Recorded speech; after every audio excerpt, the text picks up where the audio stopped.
Hello, everyone. Welcome to the Blissful Living Podcast. Dr. Rochel Marie Lawson here, known as the Queen of Feeling Fabulous, and it is my pleasure to be with you all today. I hope you are having a phenomenal day wherever you may be in this beautiful world that we live in. Have a great show for you today.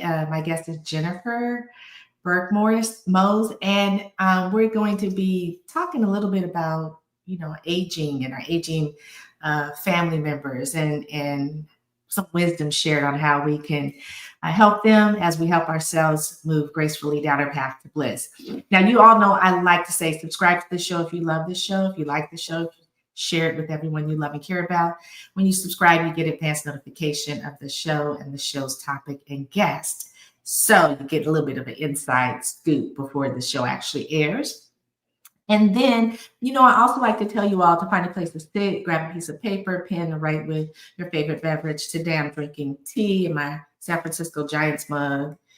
Go Giants! And tell your family to give you a few moments so that you can really absorb the nuggets of gold that the guest is going to share. While you're doing that, let me take care of business. I want to thank our first sponsor, Blissful Living for You, at Blissful Living, the number 4, the letter U.com.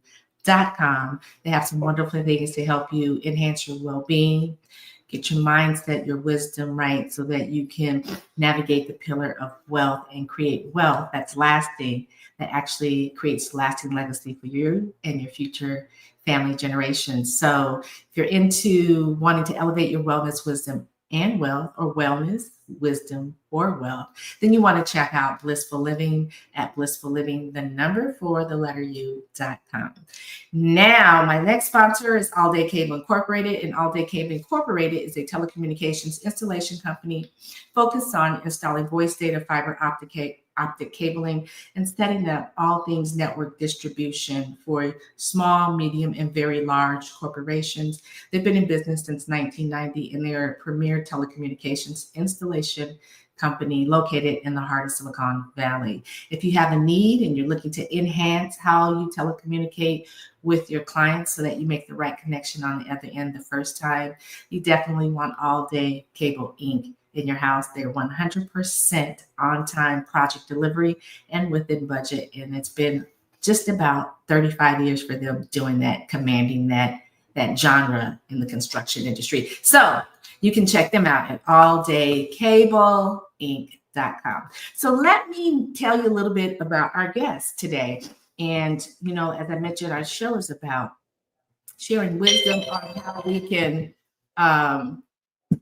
live gracefully and help our aging parents to live gracefully as well. My guest is Jennifer Cain Birkmose.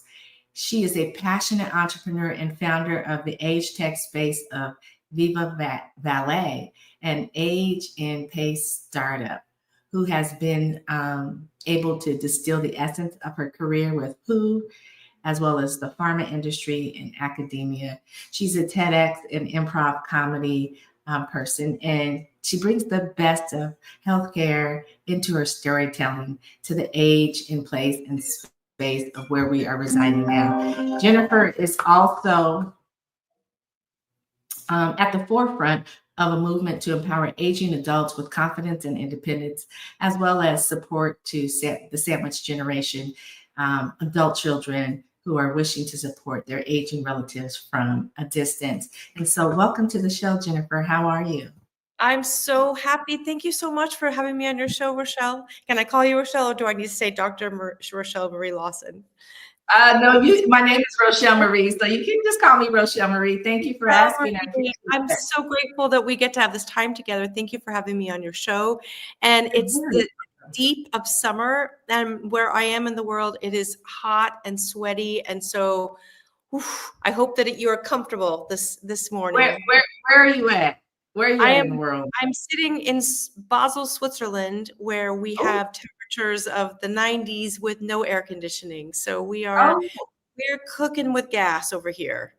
Oh my gosh. I thought maybe you went somewhere in the southern states of the US, but Switzerland is usually beautiful there and nice and serene weather. I like the cool weather and the cold weather and the rain and all of that. And so I'm not a summer person, never have been since I was a kid. And I'm digressing completely off the topic of the show. But I'm going to join you in that because I come from the Pacific Northwest. I'm originally an Oregonian, and I love a good cloudy day. I love a good rainy day. So I'm with you 100%. I appreciate that. And I think that's a I'm a great. girl, so San Francisco, Silicon Valley, Bay Area girl. So yeah, we get our weather, and we do 4 seasons. But in the summer, at least it's dry and hot, and we do have means to cool off. Anyway, let's talk about the topic of the show, which is supporting our aging parents. I think this is a very important topic in this day and age, particularly right now, because if you're like me, you're in the middle of, I guess, that sandwich generation, and our seniors seem to be having a little bit of struggle, particularly as the technology evolves. They sometimes struggle with that. And then just as aging, there's complexities that happen with that. So first of all, I want to ask you, how did you get into supporting people with helping their aging parents? So love the question. And I think the hint is when we were just talking about how I came from Oregon, but I live in Switzerland. Well, if I'm living so far away from the place where I came from, that means that the people that are in my older relatives, my parents, my aunties, extended cousins, those people still live in Oregon. So I am a loving person who wishes I could be there helping them all the time. And I realize I can't do that because I'm living on the other side of the planet, basically.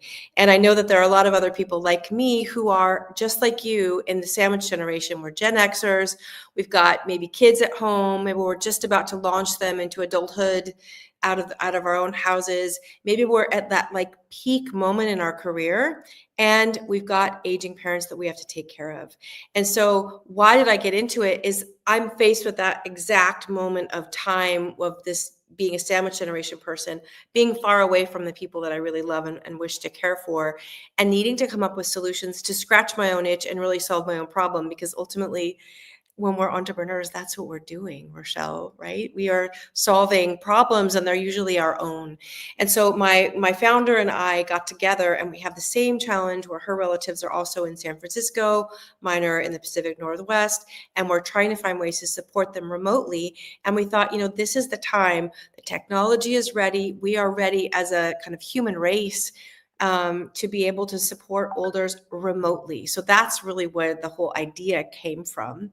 I have a long history of being super passionate. Oh, you're talking, but you're muted. You're muted. We've got yeah, I'm sorry, technology. I don't know what happened, just blipped out. But we've got to take a quick break right now, but we'll be back to talk more with Jennifer about supporting our aging parents. We'll be right back to the Blissful Living Podcast. Stay tuned.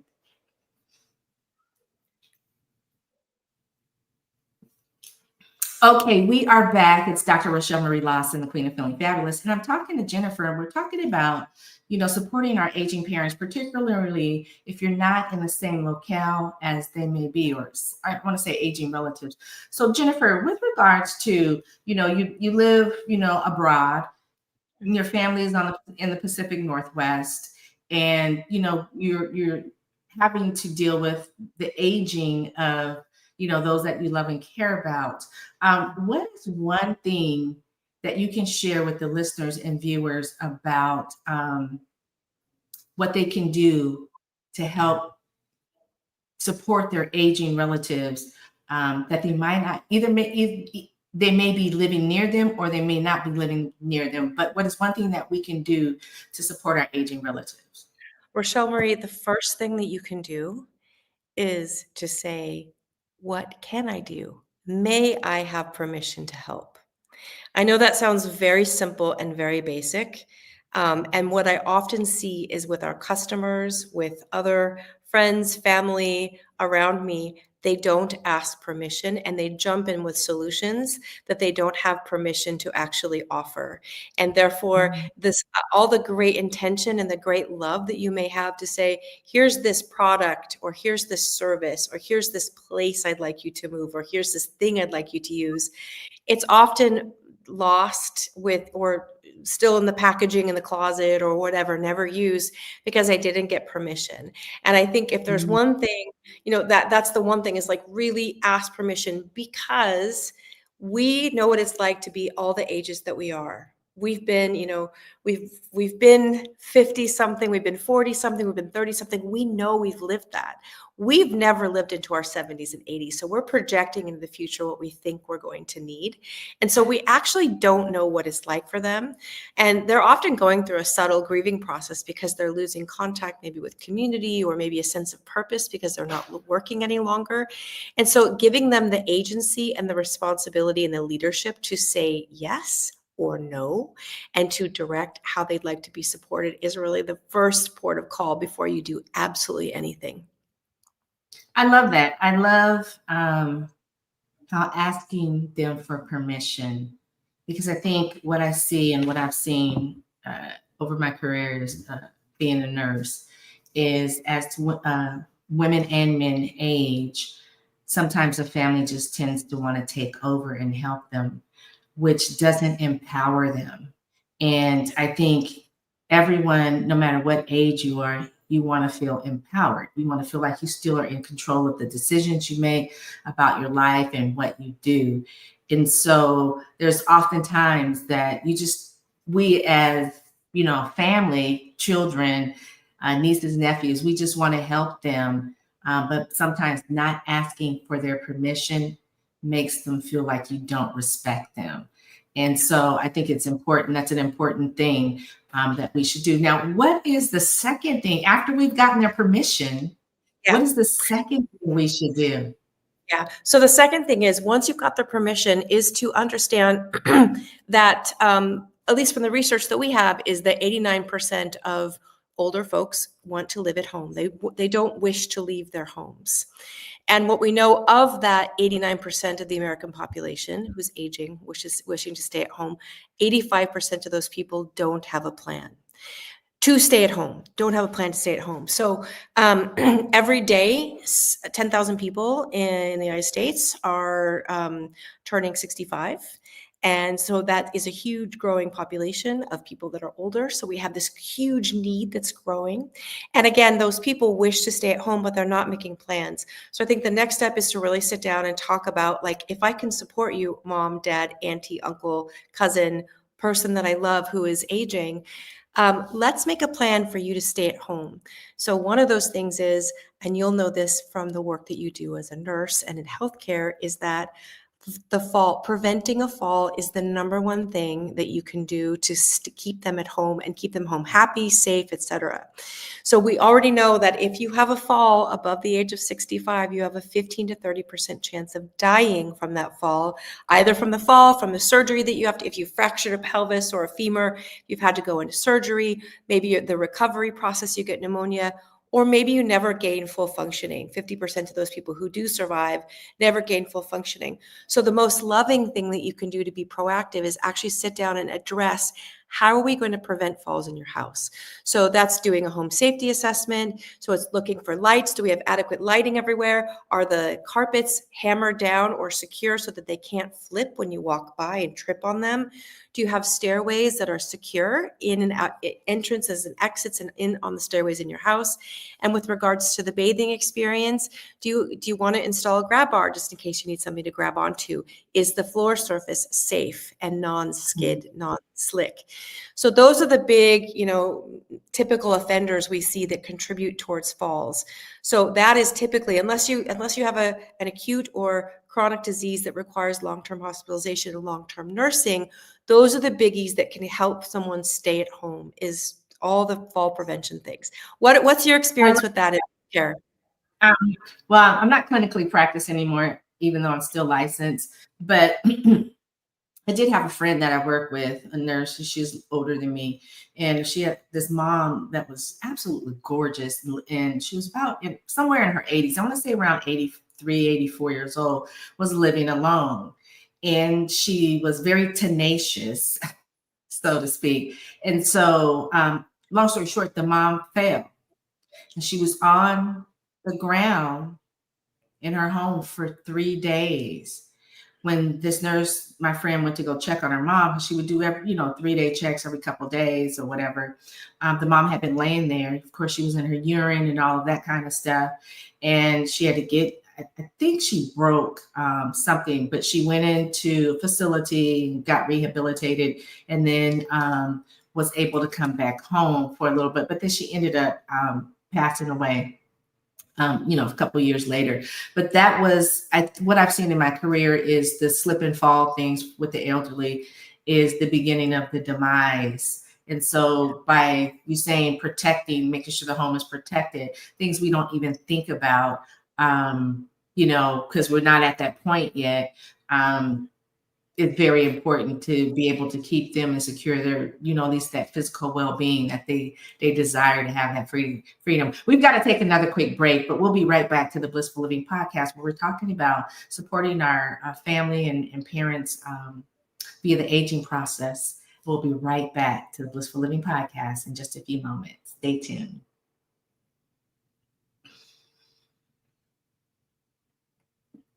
Okay, we are back to the Blissful Living Podcast, and we're talking about how we can support our aging parents moving forward and aging relatives. So getting their permission, making sure their home is secure so that there's no slip and fall injuries or anything that can be extremely detrimental to that. I want to ask you this. What about the aging relatives that we have in our life that maybe still want to stay at home, but they're having some mentation problems, maybe a little bit of dementia, Alzheimer, I'm going to say aging mental health problems are coming in. What can we do to support them so that they can stay in their home as long as possible? Yeah. So typically, if you're suffering from dementia and you're home, and hopefully you're still certified to stay at home, and hopefully, as an adult child or as a family member or a concerned community member, you're going to need to help them and check on them. So loneliness, overcoming loneliness, making sure that you're checking in and having a system to check in. Are you texting mom and dad? Are you visiting? Is someone visiting just to make sure that they're okay? And then, perhaps you will need to have an additional memory care support service that could be coming into the home, in-home care. Now, I know that for many families, that's a huge hurdle.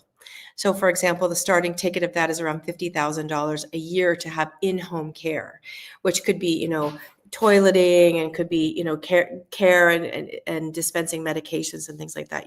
This as well. If they wish to stay at home. But really, when you've got a dementia process ongoing, that's when some of the alarm bells are really going off. I would even say before you know that your parent has dementia and we're in that phase before, and you're thinking about, gosh, what do I do to look out for that?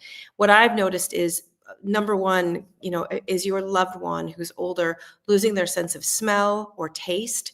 And one thing, without even asking them, mom, dad, uncle, auntie, are you losing your sense of taste? If you're having a meal that they've prepared and it's extremely salty, you already know that that's something they're compensating for taste that they've lost because they're adding extra salt to create a taste. Mm-hmm. So that's an early indicator of, oh, wow, they might be losing their taste and smell.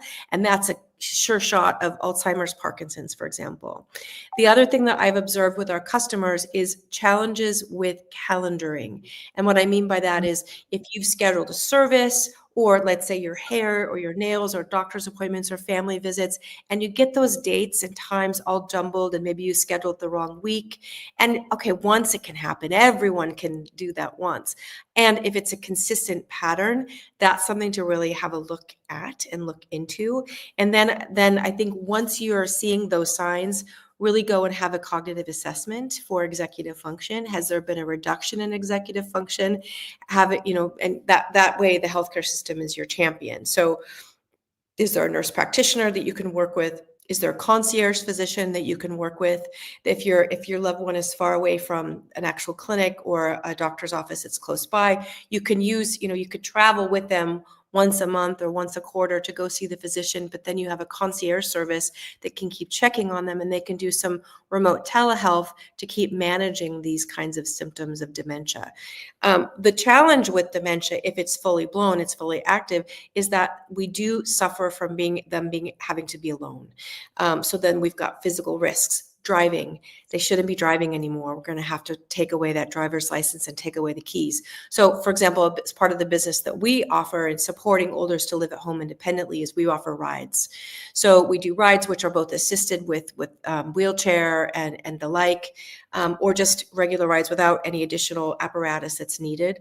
So that would be something you would need to put in place immediately if your loved one has a form of dementia, a degenerative neurological disease, for example. And I think, the same things come into place also with fall risks, because there will be an additional fall risks. I also observe, and you may observe this in customers and patients that you've had, is that we do start to see, as patients get more and more dementia type symptoms, there's more hoarding behavior that's going on. So it's another early indicator of, do you see endless stacking of paper, endless stacking of bills that did or didn't get paid, or things that just don't need to be stored or being stored. Those are early signals that you would need to look out for as a family member to watch and to intervene with.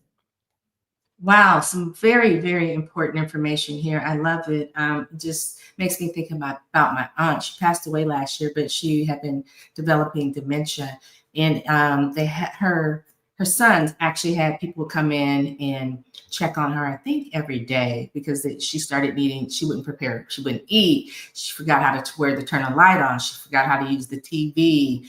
It got really, really bad. And even though the people were coming and help her, during the time that they came during the day, she still needed support at night, because she would get up and do things and forget that she turned the burner on, or forget that she turned it on and can't remember how to turn it off. Things of that nature.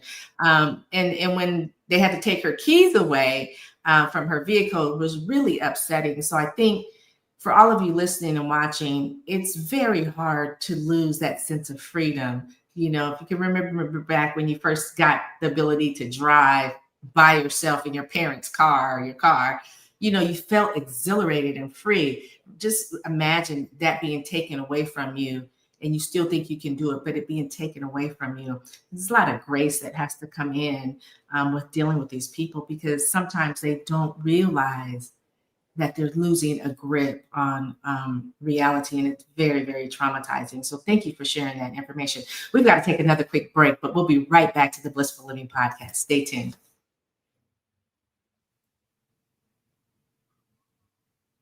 We're back, and thank you for staying tuned. This is a very important topic. I'm Dr. Rochel Marie Lawson on the Blissful Living Podcast, and we're talking about supporting our aging parents and relatives as they age. Now, not everybody's going to get dementia or Alzheimer's, but there are memory things that happen just as we age. I know at my age, sometimes I forget stuff. It's just common. It's just a common thing as we age. We got a lot of stuff going on, right? So now I'm going to ask you this.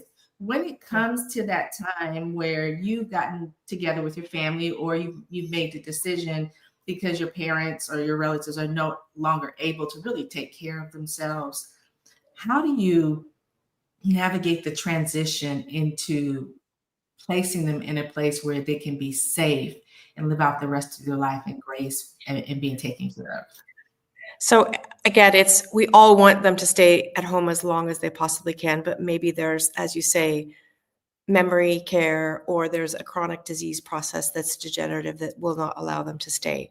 And so what we've recommended that families do is to have that meeting. You meet with the parent or the relative, you meet with the physicians, you get all the information of, if we're going to have to make that transition into a senior living community or assisted living community, why? What are the things? Is it that it's a memory care issue and our older can't manage medications any longer, or they're not able to transfer from a bed into their chair, or they're needing assistance with mobility? It really depends. Again, like we asked for permission at the beginning of the conversation, we also need to understand they're moving for what reason. Therefore, what are the resources that you need to be looking for? So for example, if you need to have constant rehabilitation, maybe you've had a surgery and you're going to need to live there either intermittently or long-term, does that facility have a gym? Do you have skilled nursing on site that can administer medication? Are they able to refer up to another level? Are they connected to a visiting physician who's coming once or twice a week, who can continue to monitor all of these medications that are being given? Are there social physical activities. This is so important. Do they have rides? The other thing that for me is an absolute non-negotiable when you're starting to make all these decisions about all the factors we put in place, check with your state's ombudsperson.